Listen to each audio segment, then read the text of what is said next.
Olá a todos, sejam muito bem-vindos mais uma vez ao nosso canal. Hoje nós vamos estar falando sobre um novo tema chamado Física Quântica e Espiritualidade, visão moderna da evolução da ciência e da espiritualidade. Dando uma prévia desse conteúdo, nós vamos estar abordando alguns tópicos dentro desse conteúdo.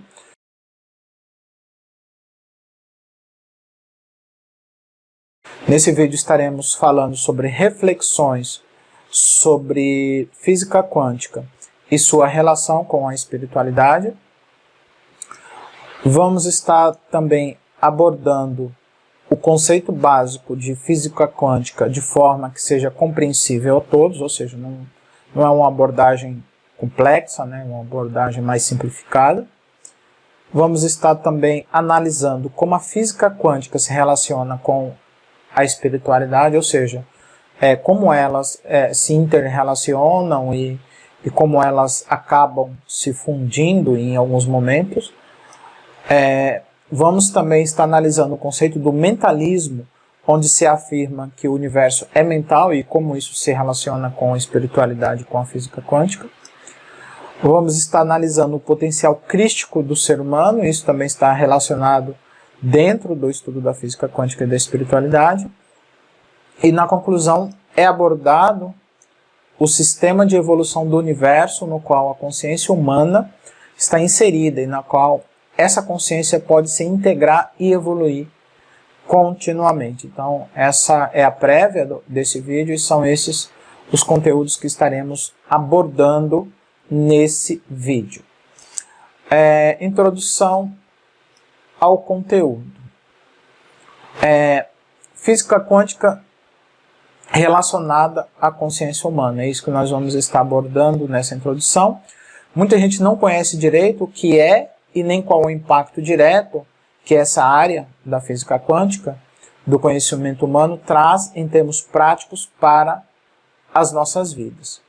O intuito aqui é passar noções básicas que sejam acessíveis a todos e não passar informações em linguagem complexa ou altamente científica. Pelo contrário, o objetivo é passar informações na linguagem comum para facilitar e dar acesso ao entendimento de todas essas informações que estão sendo passadas. Então aqui fica bem claro que a nossa abordagem é uma abordagem mais prática, no sentido pragmático da coisa, não abordando teorias com um linguajar muito complexo ou muito científico demais, Pelo contrário, o objetivo é simplificar e tornar esse conteúdo acessível a todos. E agora nós vamos estar falando sobre o que é o estudo da física quântica. O estudo da física quântica, na realidade, é o estudo das menores partículas do universo e como essas partículas se interagem com as diversas realidades, ou seja, estuda o micro-universo e suas leis. Então, basicamente é isso que a física quântica faz, Estuda o micro-universo, suas partículas e como elas se relacionam entre si e as leis que as regem, Inicialmente, os cientistas achavam que o átomo era a menor partícula, indivisível, e essa teoria foi aceita por muitos anos. Entretanto, os cientistas tiveram uma ideia para quebrar o átomo em várias partículas menores, que seria colidir eles uns com os outros em um colisor de partículas, também chamado de ciclotron. Inclusive, sei que na região de Campinas tem um laboratório ciclotron. Trabalhei na cidade de Paulínia por um tempo, próximo a Campinas, e sempre quando eu ia para o trabalho, eu passava próximo a esse laboratório, quando eu ia para o trabalho. O mais famoso colisor de partícula em termos mundial é o LHC, que é o grande colisor de Hadron, aqui está a sigla em inglês, LHC, que é larga, e Hadron Collision, alguma coisa assim, que fica na Suíça e que faz fronteira com a França e que possui a participação de mais ou menos uns 100 países, possui 27 km de circunferência e está a 175 quilômetros abaixo do solo. Então esse é o grande colisor de partículas, que eles passaram a utilizar, né, esse conceito de ciclotron, de laboratório de partículas que visam dividir os átomos, né? Durante muito tempo se achava que o átomo era indivisível, né? Isso durante todo um bom período aí no início das ciências, né? Quando se descobriu o átomo e começaram a estudar a parte de elétrica, né? Que contém lá os prótons e os nêutrons, né? A parte de eletricidade. Eles achavam que esses átomos eram a menor partícula que tinha, que eram indivisíveis, mas depois de um tempo foi desenvolvida essa teoria de colidir esses átomos em um colisor de partículas, né?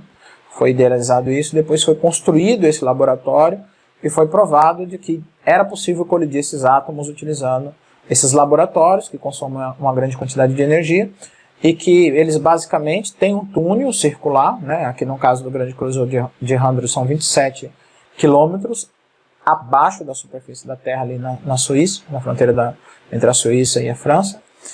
E a 27 quilômetros debaixo do solo, ele está enterrado, é um túnel circular. E aí eles fazem as partículas girar nesses túneis e colidem essas partículas de átomos umas contra as outras. E nessa colisão é gerado vários fragmentos, na qual esses fragmentos são as divisões desses átomos, e eles estudam esses fragmentos para descobrir do que é composto os átomos, né? Então foi aí que começou a ter um aprofundamento em relação à ciência da física quântica. Esses laboratórios consomem uma quantidade gigantesca de energia, aceleram os átomos em uma espécie de túnel circular, que eu acabei de falar, onde os átomos ficam presos e são acelerados em altas velocidades e colidem esses átomos. Ao colidir, eles se fragmentam em vários pedaços menores, que foi aquilo que eu tinha comentado. A partir daí, se descobriu que existe um micro-universo quase infinito, pois até hoje eles continuam a fazer essas colisões e cada vez descobrem novas partículas vindo de novas divisões e subdivisões dos átomos e de suas partículas. À medida que eles vão colidindo e colidindo e colidindo com os átomos contra os outros, umas partículas contra as outras, elas vão se tornando cada vez menores e menores e menores, e eles ainda não chegaram ainda no final. Fala, não, já dividimos em 1 bilhão ou 1 trilhão de partículas e essa é o menor fragmento. Eles ainda não conseguiram chegar nesse ponto. Apesar disso, eles conseguiram descobrir que existe um mundo quase infinito em termos microscópicos, né? Em termos quânticos, né? Porque a quântica estuda física quântica estuda essas micropartículas, né? Que são praticamente invisíveis ao olho nu e precisa de os microscópios aí de nucleares para poder conseguir fazer essas aferições. Agora na parte 2 nós vamos estar falando sobre a física quântica e a espiritualidade. Nessa parte 1 nós falamos sobre introdução ao conteúdo, né? E o que é o estudo da física quântica. E também agora nós vamos estar falando sobre física quântica e espiritualidade. Inicialmente, aqui no primeiro subtópico aqui, nós vamos estar falando sobre rompendo a velocidade da luz. O estudo da física quântica ficou claro que existe, né, dentro do estudo da física quântica, ficou claro que existe um micro-universo que funciona bem diferente do universo convencional. Levando em conta a questão do entrelaçamento quântico, onde o observador interfere e muda o comportamento das micropartículas estudadas pela simples observação, fica claro que existe uma interação entre a matéria física e a consciência humana. Isso daí eles começaram já a descobrir bem cedo, quando eles começaram a observar a luz, as partículas de fótons que vêm do Sol. Alguns cientistas começaram a observar um comportamento curioso, que dependendo da forma como eles observavam essas partículas, elas poderiam se comportar como ondas, né? Ou poderiam se comportar como partículas. Então, elas modulavam o seu comportamento de acordo com a mente de quem estava observando. Então, eles começaram a perceber que havia um tipo de entrelaçamento quântico onde o observador interferia naquilo que estava sendo observado. Começou aí e com os estudos da física quântica isso ficou bem mais claro, né? Ficou mais explícito. Sendo essa consciência humana composta por pensamentos que nada mais são do que energias em movimento em um plano sutil, muitos cientistas e estudiosos espiritualistas chegaram à conclusão de que o pensamento viaja muito mais rápido do que a velocidade da luz, podendo se transportar instantaneamente entre várias realidades mentais de acordo com sua imaginação. Então, assim, traçando um paralelo, Einstein tinha dito que ninguém pode ultrapassar a velocidade da luz em termos de matéria, né? Porque digamos que o fóton da luz ainda é um objeto material. Só que, analisando o fato de que a mente tem exercido um tipo de influência nas partículas, pressupõe-se, né, chegou-se à conclusão de que existe também algumas partículas que a mente emite através dos pensamentos. Então, essas micropartículas são micropartículas quânticas, obviamente. Elas não são partículas que, pelo menos, os seres humanos conseguem aferir com precisão. O que eles conseguem aferir com precisão em relação aos pensamentos, quando eles fazem um tipo de leitura ali dentro dos equipamentos que fazem encefalogramas, etc., que mede as atividades do cérebro em tempo real ali, porque aí eles vê quais são as áreas mais ativas, de acordo com o volume sanguíneo que existe em determinadas áreas, elas ficam mais vermelhas, então significa que aquela área está mais ativa, né? Elas ficam mais vermelhas porque tem mais circulação sanguínea ali. Se tem mais circulação sanguínea, é uma área que está mais ativa e demandando mais sangue, mais oxigênio por parte do cérebro, né? Então aí eles sabem quais são as áreas que estão mais ativas, menos ativas.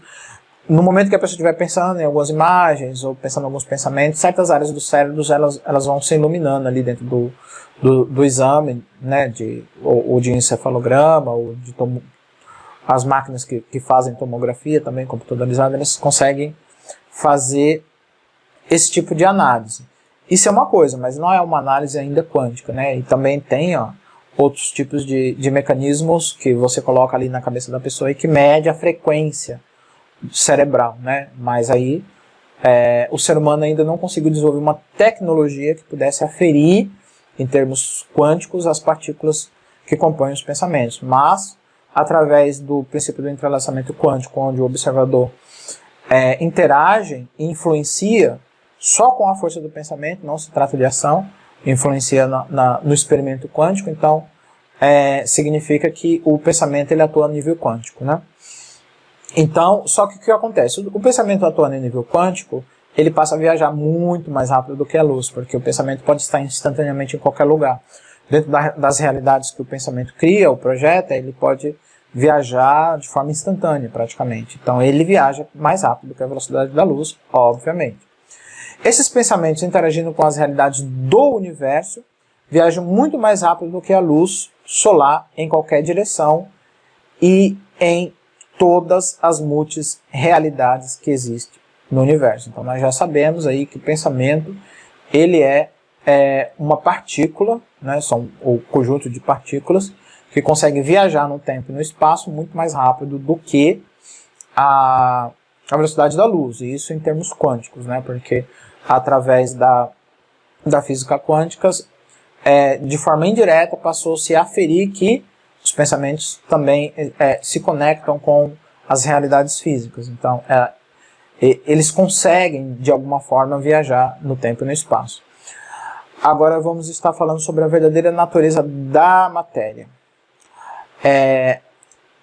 Na física quântica, à medida que as partículas vão ficando cada vez menores, ou seja, eles vão lá quebrando, colidindo as partículas umas contra as outras, colidindo os átomos uns contra os outros, e vai ficando menor, menor, menor. Né? Nesses estudos, eles chegaram à conclusão de que, à medida que essas partículas vão ficando cada vez menores, elas passam a estar em outras dimensões e em outras realidades cada vez mais sutis. Né? Isso é interessante. Estando muito mais próximo da realidade espiritual e metafísica, e imaterial, e do mundo das ideias, e da espiritualidade, obviamente, do que da realidade física. Isso é muito interessante. Você pega um átomo que é físico, ele é físico, ele pode ser observado fisicamente, e você vai quebrando ele, quebrando suas partículas, quebrando. Essas partículas vão se tornando tão sutis, mas tão sutis, e os comportamentos delas vão se tornando tão diferentes e tão anômalos em relação aos comportamentos das partículas normais, que ele está muito mais vinculado, à medida que ele vai ficando cada vez menor, ao mundo espiritual do que ao mundo material. Exemplo, na física quântica, um objeto pode ocupar 2 lugares ou mais. Um objeto pode ocupar 1 ou mais lugares no espaço, né? Ou seja, na física normal, um objeto só pode ocupar um único lugar. Ele não pode ocupar 2 lugares diferentes, ou seja, ele não pode estar em 2 lugares diferentes, só pode estar em um, e aquele lugar, pela física convencional, onde aquele objeto está, não pode ser ocupado por outro objeto, né? Ou seja, um objeto não pode estar em 2 lugares diferentes e o lugar que ele está ocupado não pode ser ocupado por outro objeto. E na física quântica, tudo isso daí é possível. É possível o objeto estar em mais de 2 lugares ao mesmo tempo, 2, 3 lugares ao mesmo tempo, lugares diferentes, e é possível que no mesmo lugar que um objeto esteja, outro também esteja. Entendeu? Porque existe um tipo de paralelismo ali dentro da física quântica, e a física quântica não obedece às regras da física convencional, porque ele está muito mais ligado à espiritualidade do que à ciência convencional e racional e tradicional humana, né? Agora vamos estar falando sobre o universo mental. Aqui eu vou citar uma parte do livro do Kybalion, que é um livro que eu já li ele inteiro e é muito bom, por sinal, eu recomendo, que é atribuído à autoria de Hermes Trismegisto, foi um sábio ali do Egito. O que dizem é que ele veio da Atlântida e fundou a nação egípcia, né? Quando fala fundou a nação egípcia, quer dizer assim, fundou aquelas regiões das pirâmides, etc. O que dizem é que ele fundou essa nação, e depois, muito tempo depois, é que apareceram os egípcios e ocuparam, né, depois que eles abandonaram aquele lugar, eles ocuparam aquelas pirâmides e formaram outros povos, mas que tradicionalmente tinham sido os descendentes que vêm da Atlântida. Então essa, pelo menos, é uma das teorias que tem a respeito da fundação do Egito, e lá no Egito, Hermes Trismegisto é tratado como se fosse um deus, ele é conhecido como Deus Tote, o Deus da sabedoria, alguma coisa assim. Mas basicamente ele escreveu, tem esse livro que é de autoria dele, que é muito bom, que eu já li, e ele tem um princípio interessante. Ele diz o seguinte, o todo é mente, o universo é mental. Essa é a primeira lei hermética, né? Hermético, que vem de Hermes, né? Trismegisto, que é o princípio do mentalismo, né? Isso é muito interessante, porque está em total concordância com o que a Bíblia diz. O que a Bíblia diz? A Bíblia diz o seguinte, em João 1, de 1 a 3. No princípio era o verbo que é palavra, e o verbo estava com Deus, e o verbo era Deus. Ele estava no princípio com Deus, todas as coisas foram feitas por ele. E sem ele nada foi feito se fez. Aqui a gente interpreta o verbo como a palavra de Deus, e a palavra de Deus a gente entende que é a expressão do próprio Cristo. Entretanto, quando a palavra se manifestou ali, saiu da boca de Deus, o que ela traduziu ao trazer todas as coisas à existência? Ela traduziu o quê? Os pensamentos de Deus. Então, primeiro foram formados os pensamentos, para depois surgir a palavra. Então, em última instância, tudo foi formado primeiramente no pensamento e na mente de Deus, antes de se tornar palavra e antes de se tornar matéria ou realidade, né? Aqui eu coloquei mais alguns comentários, ou seja, tudo foi criado pelo pensamento de Deus. Obviamente, os pensamentos dos homens interagem com essas realidades, tanto materiais quanto imateriais ou espirituais.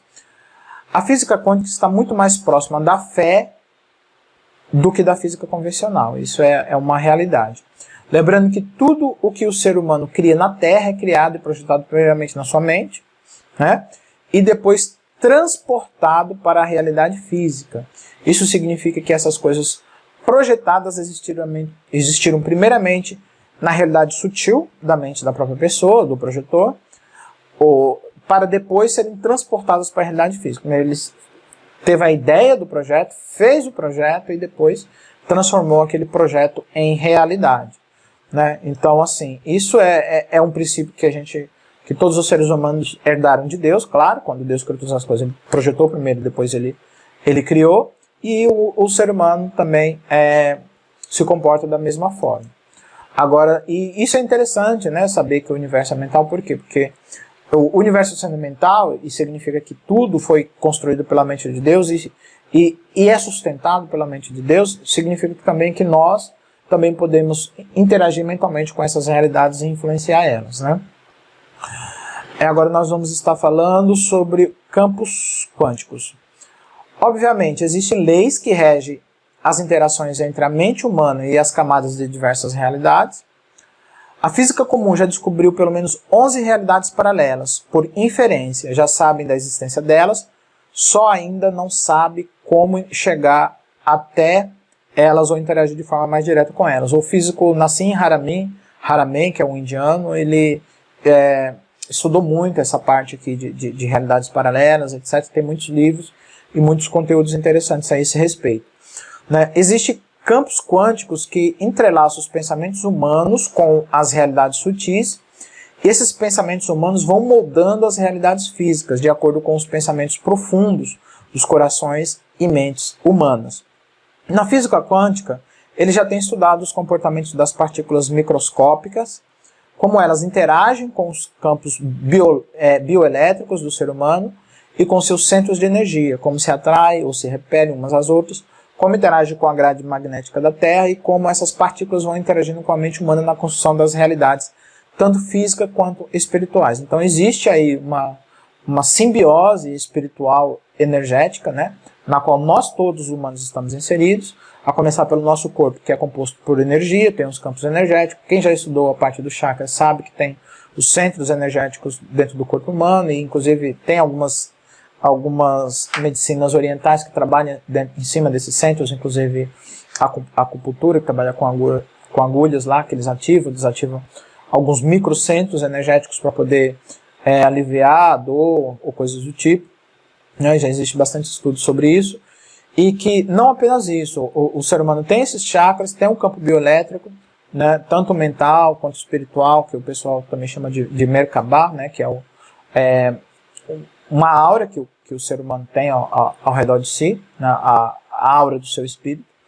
E esses campos, eles interagem com outros campos, como o campo magnético da Terra. A Terra tem uma grade magnética, o espaço tem uma grade magnética que interliga todos os planetas e o sistema solar como um todo. E a nossa mente vai interagindo com esses campos, né, através de quê? Dos pensamentos, né, através da intenção, através das emoções, a gente vai interagindo com essas realidades. Só que, obviamente, né, o fato de você interagir inconscientemente não significa necessariamente que você esteja criando realidades conscientemente, né? Porque o que ocorre? Todos nós temos o poder de cocriação, né? Somos criações de Deus, e Deus nos deu essa capacidade de cocriar com eles.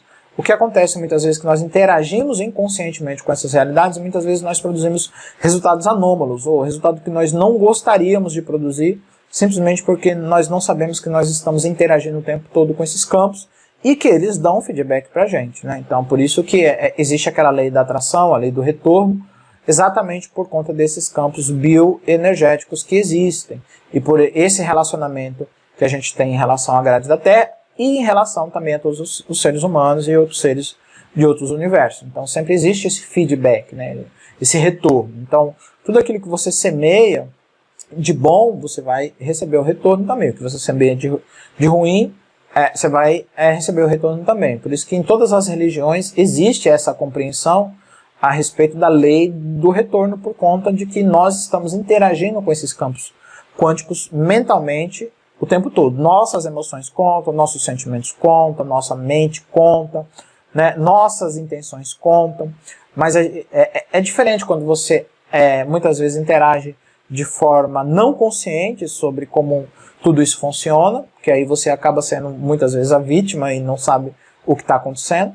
E é diferente quando você tem a consciência de tudo isso e interage conscientemente, porque aí você começa a ter um controle maior e mudar melhor suas realidades. Quando eu falo mudar suas realidades, eu não falo somente de coisas físicas, né, porque você vai lá e você pode simplesmente construir uma casa, você mesmo, se você tiver essa capacidade, tiver os meios de fazer.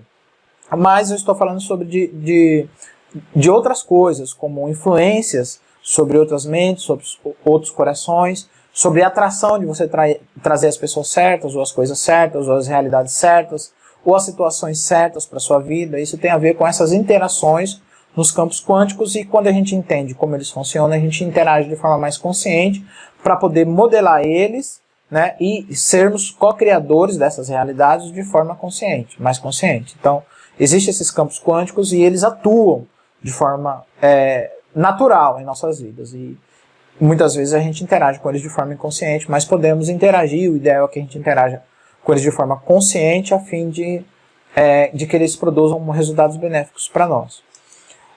E agora nós vamos estar falando sobre o universo, continuando sobre essa parte do universo mental, nós vamos estar falando sobre a fusão da física quântica com a espiritualidade. Então nós vamos estar falando sobre esse tema. Devido ao fato de a física quântica estar mais próxima da espiritualidade do que da ciência convencional, muitos estudos têm avançado rapidamente, relacionando de forma direta ou indireta essas duas realidades. Ou seja, cada vez que a física quântica avança, mais sinergia e mais aderência essa física quântica tem com os princípios de várias religiões, não de uma só. Muitas vezes princípios embutidos no espiritualismo oriental, outros no espiritualismo cristão, etc. Muitas realidades vão se tornando aderentes a essas realidades da física quântica em relação a muitas filosofias ou religiões ou práticas espirituais, né? E com o avanço da física quântica, tudo indica que em algum momento haverá uma fusão entre os conhecimentos da física quântica e da espiritualidade. Então, isso é uma coisa que provavelmente em algum momento vai ocorrer exatamente por conta disso. Por quê? Porque existe uma evolução contínua e uma aderência contínua entre a física quântica e a espiritualidade.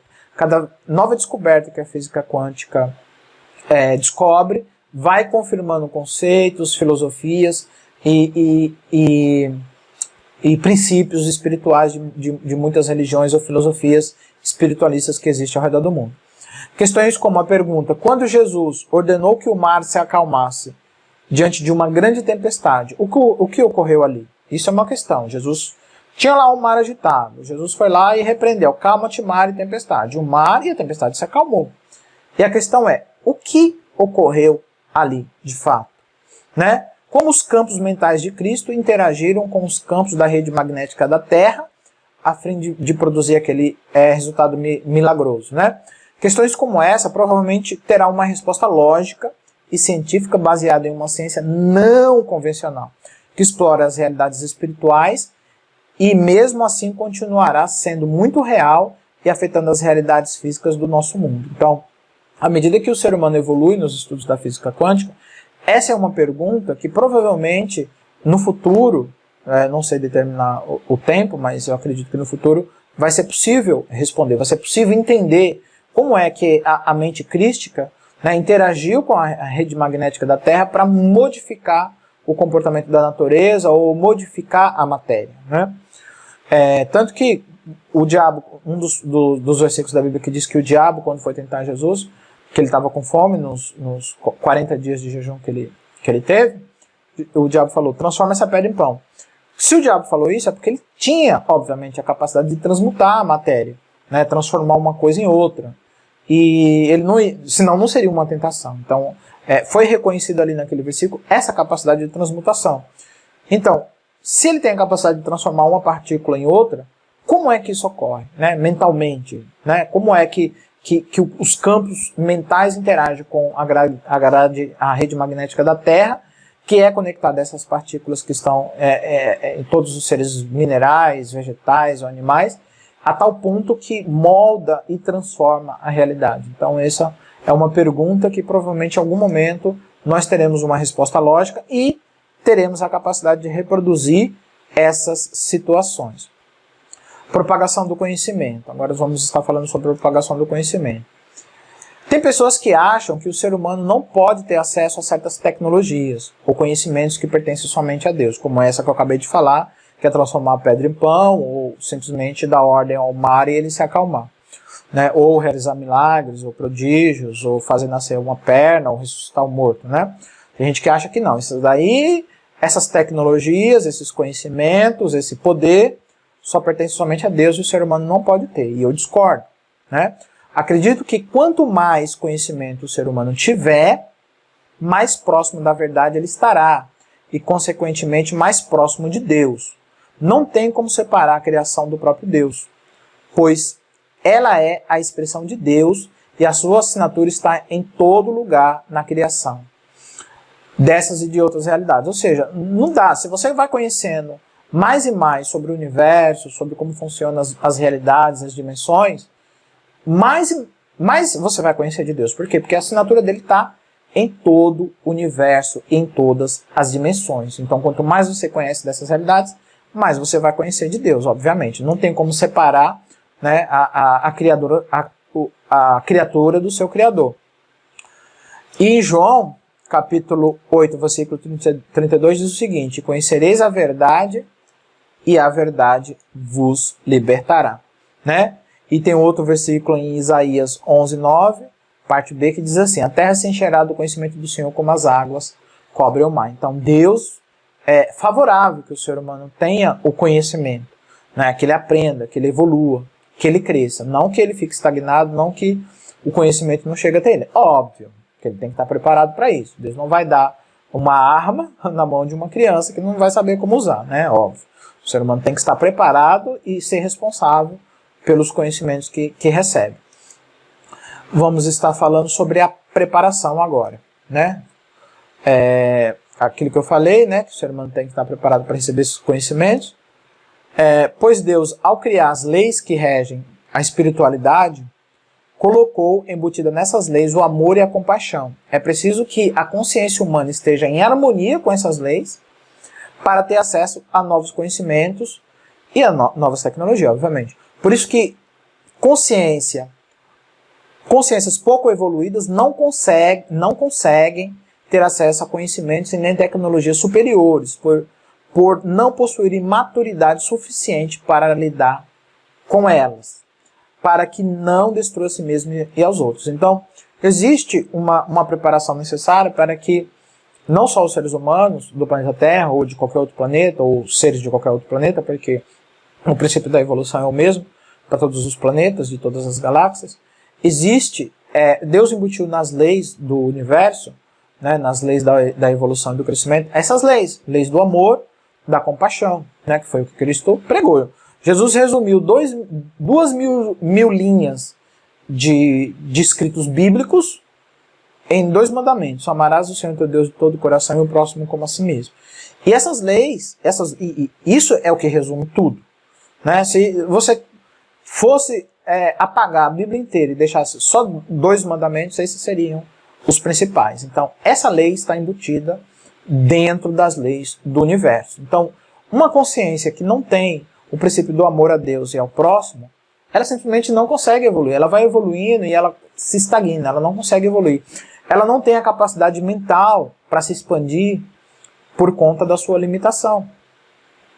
Né? Sua limitação espiritual. Enquanto ela não entender essas verdades e absorvê-las, ela não consegue evoluir. Por que ela não consegue evoluir? Porque Deus não vai dar tecnologias. Porque imagina, uma tecnologia de transmutação. Você transmutar uma coisa em outra. É uma tecnologia muito poderosa. Nas mãos de seres maléficos, malignos, vai ser usado para o mal. Para conquistar, para dominar, para destruir, né? Civilizações na galáxia toda. E para se autodestruir também, porque imagine que a galáxia tem seres de todos os níveis, e tem seres muito evoluídos. Uma hora que eles pegarem um ser muito mais evoluídos do que ele, o ser vai acabar exterminando ele. Então, é ruim para eles, porque eles correm risco de extinção, e é ruim para os outros, porque eles vão espalhar o mal pela galáxia toda. Então, é preciso ter essa preparação.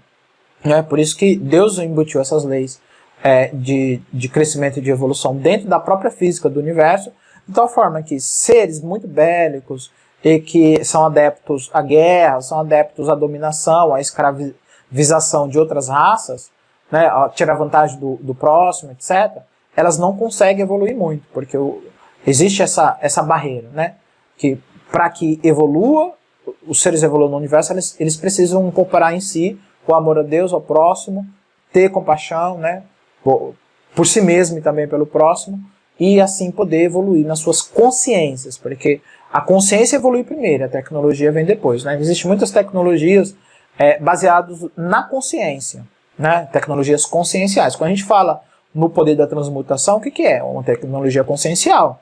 Você não precisa de uma máquina, né, para produzir aquele resultado. Né? Você não vai um computador quântico lá para produzir um pão do nada. Não é isso. Né? Não é uma tecnologia baseada em silício, é uma tecnologia baseada na consciência. A consciência humana interagindo com as realidades é que faz essa transmutação. Né? Então aí nós estamos falando sobre outro tipo de tecnologia, que são tecnologias conscienciais, que obviamente, à medida que o ser humano avança, ele pode ter acesso a essas tecnologias. E obviamente outras raças já têm acesso a essas tecnologias conscienciais que ajudam bastante na evolução planetária.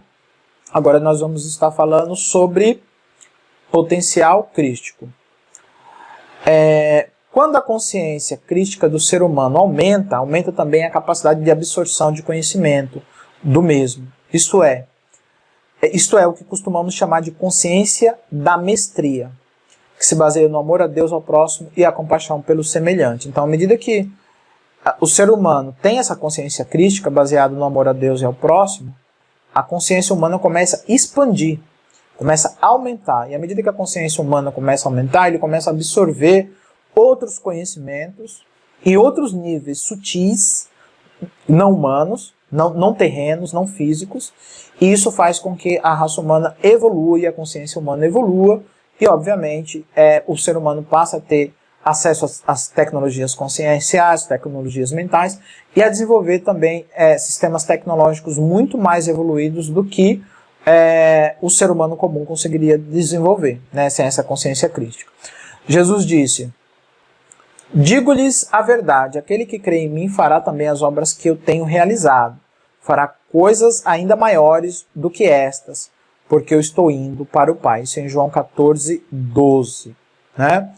Quem estuda o espiritualismo e a espiritualidade entende muito bem que a consciência crística da maestria permitirá aos seres humanos terem acessos a tecnologias conscienciais, que permitirá que cada ser humano realize as mesmas obras de Cristo, pois passará a ter domínio completo sobre a matéria a partir do seu próprio pensamento. Isso foi o que Jesus falou, né? Aquele que crê em mim fará as obras que eu faço, e maiores do que essa fará, porque eu vou para junto do Pai. Então, assim, o ser humano ainda não atingiu esse nível, quer dizer que ainda não atingiu o nível da consciência crística. O dia que cada ser humano conseguir realizar exatamente as mesmas obras de Cristo, ainda maiores do que essa, que foram registradas na Bíblia, aí o ser humano vai ter atingido o nível de evolução da consciência crítica. Enquanto isso não acontecer, quer dizer que o ser humano ainda está muito atrasado em relação ao seu nível evolutivo, em relação ao seu potencial, né? Porque todo ser humano tem esse potencial de atingir esse nível de maestria e esse nível de consciência crística. Só depende do esforço, da dedicação, né, e da busca do conhecimento de cada um.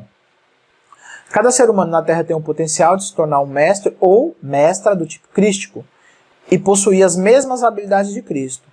Não para substituí-lo, mas para ser uma extensão dele e trazer o reino de Deus para a Terra. Então esse é o propósito. E agora nós vamos estar indo para a parte da conclusão, né? Todos os seres humanos estão ligados a todos os seres do universo, através de Deus e através de uma rede magnética invisível, né? Todos somos criação de Deus, somos criaturas de Deus, e através de Deus, né, dessa energia divina, nós estamos interligados com todas as criaturas e com todos os seres do universo. Como estamos ligados a todos os seres do universo, afetamos a todos. tanto para o bem quanto para o mal. Essa é uma realidade, somos afetados também. Quando mantemos a consciência crística de amor a Deus, amor e compaixão a todos os seres do universo, nossa consciência se amplia e passamos a ter acesso a outras realidades e outros seres de outros universos, e poderemos aprender e crescer em conjunto com eles. Então, a partir do momento que nós conseguimos conquistar essa consciência crística, é aberto, né, esse acesso a outras realidades, a outras dimensões e a outros seres que querem o nosso bem, que querem nos ajudar a evoluir e a crescer, porque o nosso crescimento também é o crescimento deles, né?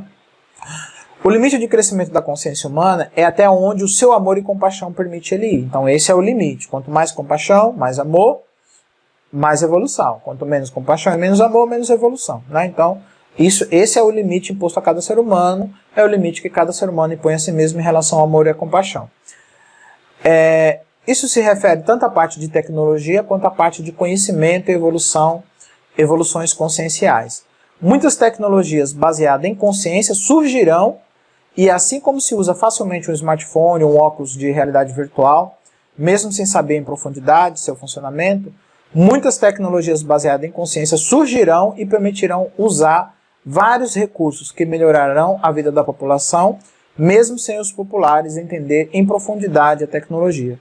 Mas eles saberão como usar e saberão o que esperar da mesma. Então aqui a gente está falando sobre o fato de que essas tecnologias conscienciais vão surgir no meio dos seres humanos, à medida que a raça humana evolui mentalmente, né, e espiritualmente.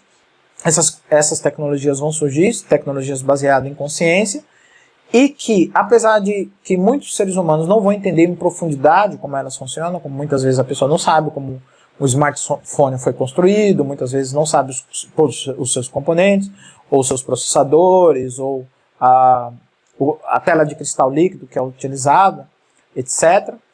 Assim ocorre também em relação a essas tecnologias conscienciais. Muitas vezes não vai se entender em profundidade tecnicamente, né, o que a pessoa que propôs, ou que fez a descoberta, conseguiu desenvolver, mas cada pessoa que utilizar essas tecnologias vai saber o que esperar delas, né? Assim como você fala, não, eu vou usar um telefone para falar, ou um WhatsApp para mandar mensagem, coisa assim, você vai saber exatamente o que cada tecnologia vai fazer e o que esperar dela. Então vai ser, para as pessoas, em termos práticos, vai ajudar bastante em relação à evolução da sociedade como um todo.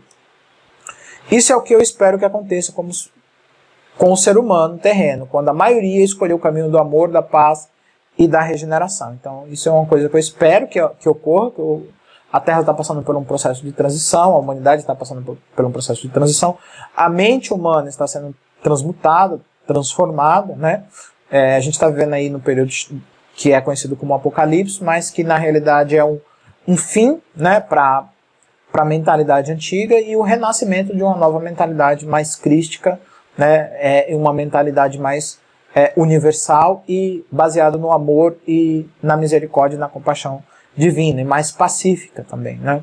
E aí, a partir dessa mentalidade, o ser humano vai começar a evoluir na Terra de uma forma muito rápida, né? Muitas tecnologias vão surgir e haverá essa evolução profunda, né? Então isso que eu espero que os seres humanos se despertem rapidamente para buscar esse caminho da paz, do amor e da compaixão, a fim de que a nossa civilização evolua, cresça e também o nosso planeta continue o seu processo de transmutação, né, para se tornar um planeta regenerado. Então, basicamente, é isso que eu queria compartilhar com vocês. Obrigado a todos que estiverem acompanhando até aqui. Aqueles que quiserem contribuir com o canal, podem contribuir com o Pix. E temos também os infoprodutos, também na descrição dos vídeos. E os que sentiram no coração de adquirir esses produtos estarão também contribuindo com o canal, com o crescimento do canal e com a divulgação do canal. Tá bom? Dê um like, dê um joinha, compartilhe com outras pessoas, para que outras pessoas também tenham acesso a esses conteúdos. Obrigado a todos, fiquem com Deus, muita paz e muita luz. Até a próxima, tchau.